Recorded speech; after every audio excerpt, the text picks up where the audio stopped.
Apakah di PP mengatur mengenai pandemi, force major, baik ketentuan remunerasi atau PHK? Nggak ada, Bu, di PP tidak mengatur, tapi di dalam pasal 40 terkait pengakhiran hubungan kerja, itu ada beberapa alasan atau situasi yang menyebabkan terjadinya pemutusan hubungan kerja. Ya, tapi terkait force major itu biasanya tidak bisa menjadi alasan perusahaan melakukan pemutusan hubungan kerja. Ini biasanya tertuang dalam kesepakatan kerja, misalnya ini dari pemberi kerja kepada perusahaan outsourcing, biasanya diatur tuh kalau force major gitu ya. Jadi alasan-alasan PHK itu nanti Ibu lihat yang diatur situasi-situasi apa bisa dilakukan PHK. Karena kan sebenarnya PHK itu adalah situasi yang tidak bisa dihindari.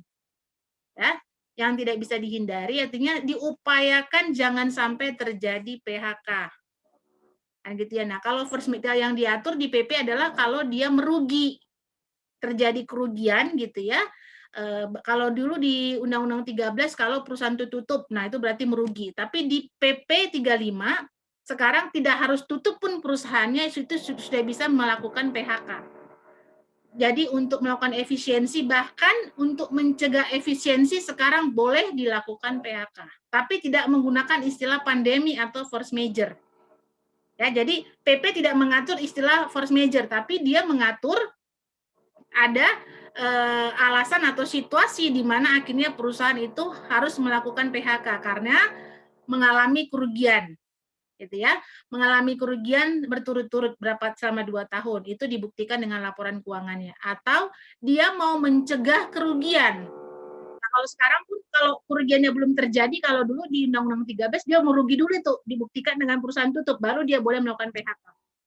Nah, kalau sekarang dia belum nggak tutup pun nggak apa-apa, tapi kalau dia mencegah kerugian, misalnya kayak misalnya kita tahu sejak pandemi atau sejak digitalisasi itu, apalagi sejak pandemi terjadi, banyak bank-bank itu kan sudah tidak melakukan transaksi offline ya. Jadi banyak mungkin cabang-cabangnya, kantor-kantor cabang atau kantor kas itu ditutup.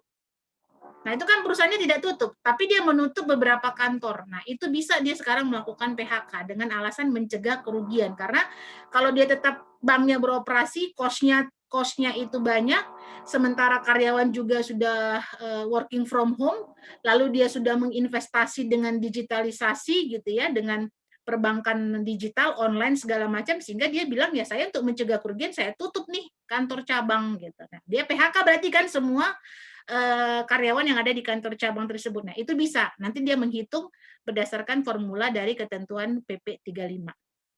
Gitu, Bu. Tapi tidak ada istilah force major di situ. Nanti dibuktikan dengan, ya bisa dengan laporan keuangan, bisa dengan menurunnya produktivitas, bisa dengan penurunan revenue, gitu ya. Nanti dibuktikan dengan itu. Karena kan tadi pada saat kita mau melakukan PHK, kan kita harus komunikasikan. Nah, ya jadi jangan sampai misalnya karyawan melihat ini perusahaannya bertumbuh banyak, penghasilannya, revenue-nya tinggi, keuntungannya besar, terus tiba-tiba PHK. Nah kan nggak nyambung ya dengan nanti kita pada saat mengkomunikasikan mau melakukan PHK.